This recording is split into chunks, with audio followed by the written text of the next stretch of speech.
दोस्तों पद्मनाथ स्वामी मंदिर भारत के केरल राज्य के तिरुवनंतपुरम में स्थित भगवान विष्णु का एक प्रसिद्ध हिंदू मंदिर है। इस मंदिर के गर्भगृह में भगवान विष्णु की विशाल मूर्ति है जो शेषनाग पर शयन मुद्रा में विराजमान है। मान्यता है कि इस मंदिर को 6वीं शताब्दी में त्रावणकोर के राजाओं ने बनवाया था और इस बात का जिक्र 9वीं शताब्दी में लिखे हुए कुछ ग्रंथों में आता है। इस मंदिर में 6 तहखाने हैं। कहा जाता है कि त्रावणकोर के राजाओं ने अपने बेशकीमती खजानों को मंदिर की दीवारों और तहखानों में कहीं छुपा कर रखा था। 2011 पुलिस अधिकारी अपने हथियारों के साथ मंदिर के बाहर तैनात थे और सर्वोच्च न्यायालय के आदेश पर मंदिर के ट्रस्टी सहित 7 अधिकारियों की टीम ने मंदिर के नीचे बने इन खुफिया तहखानों के दरवाजे खोल दिए जो सदियों से बंद थे। हर दरवाजे के पीछे उन्हें सोने और हीरो के आभूषण और मूर्तियां मिलती गई और वो आगे बढ़ते गए, मगर जब वो आखिरी चैम्बर यानी चैम्बर बी के पास पहुंचे तो वो उसे खोलने में कामयाब नहीं हो पाए। वैसे दोस्तों यहाँ 3 दरवाजे थे। पहला दरवाजा लोहे से बना हुआ था, दूसरा और मजबूत दरवाजा लकड़ी से बना हुआ था, तीसरा और आखिरी दरवाजा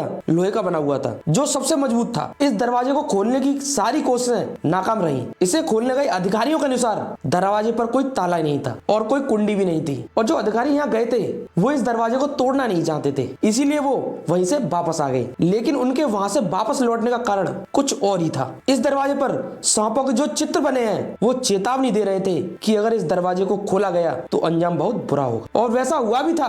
17 जुलाई 2011 को पहले 3 कच्चों को खोलने के 3 हफ्ते बाद ही टीपी सुंदर राजन यानी वो शख्स जिसने उन दरवाजे को खुलवाने की याचिका दाखिल की थी, पहले वो बीमार पड़े फिर उनकी मौत हो गई। अगले ही महीने मंदिर के भक्तों की एक संस्था ने ये चेतावनी कर दी कि यदि किसी ने उस आखिरी कक्ष को खोलने की कोशिश भी की तो उसका अंजाम बहुत बुरा होगा। कहा जाता है कि इस आखिरी दरवाजे को एक मंत्र से बंद किया गया है जिसे अष्टनाथ बंद मंत्र कहा जाता है और ये मंत्र क्या है ये कोई नहीं जानता और कोई ये भी नहीं जानता कि उस तहखाने में क्या रखा हुआ है, लेकिन उस कमरे के अंदर जो कुछ भी है वो एक अनोखे मंत्र से सुरक्षित है। कहा जाता है कि अगर कोई भी उस कमरे में जाने की कोशिश भी करता है तो उसके साथ कुछ ना कुछ बुरा जरूर होता है और उसकी जान भी जा सकती है और ऐसा कुछ लोगों के साथ हुआ भी है। इसीलिए उस तहखानों को खोलने का निर्णय सुप्रीम कोर्ट को बदलना पड़ा। पहले 5 तहखानों में मिले खजाने की कीमत थी लगभग 2 लाख करोड़ रुपए। यहाँ 28 किलो का एक ऐसा बैग भी मिला जिसमें 7 अलग अलग देशों के राष्ट्रीय सिक्के मौजूद थे। इसके बाद केरल हाईकोर्ट के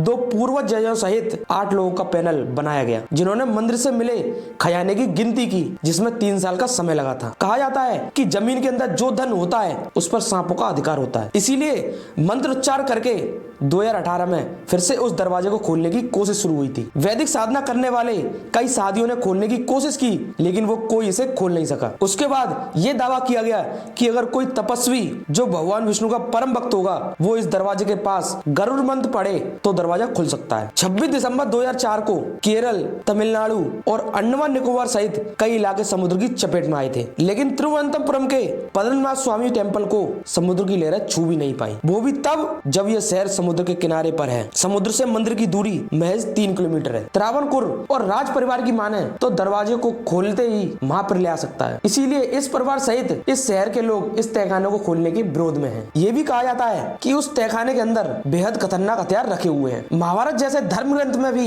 इसकी चर्चा है कि देवताओं के पास एक से एक विनाशकारी प्राचीन हथियार थे। महाभारत में ऐसे युद्ध की चर्चा है जो आज की साइंस फिक्शन फिल्मों में भी दिखाई देती है। उसमें ऐसे ऐसे हथियारों के इस्तेमाल की बात की गई है जिनके बारे में सुना तक नहीं गया था। एक ब्रह्मास्त्र अकेला पूरे ब्रह्मांड को खत्म करने की शक्ति रखता था। ऐसे हथियारों को नष्ट नहीं किया जा सकता था, इसीलिए ऐसा कहा जाता है कि इंसानियत की भलाई के लिए उन हथियारों को ऐसे ही मंदिरों के तहखाने में छुपा दिया था। तो क्या ऐसा हो सकता है कि इस मंदिर के चैम्बर बी के अंदर वो हथियार रखे हों जिनकी चर्चा महाभारत जैसे धर्म ग्रंथों में की गई है, या फिर इस दरवाजे के पीछे कोई ऐसा बेशकीमती खजाना होगा जो पूरे भारत की गरीबी मिटा सकता है। इस हकीकत से पर्दा तभी हटेगा जब ये दरवाजा खुलेगा। दोस्तों आपको क्या लगता है कि ये दरवाजा खुलना चाहिए या नहीं? क्या वाकई इसे खोलने से महापुर ले आएगा? आप अपनी राय नीचे कमेंट करके जरूर बताइएगा और वीडियो अच्छी लगी हो तो वीडियो को लाइक जरूर करें और आप आगे भी ऐसी वीडियो देखना चाहते हैं तो चैनल को सब्सक्राइब करें। मिलते हैं आपसे अगली वीडियो में।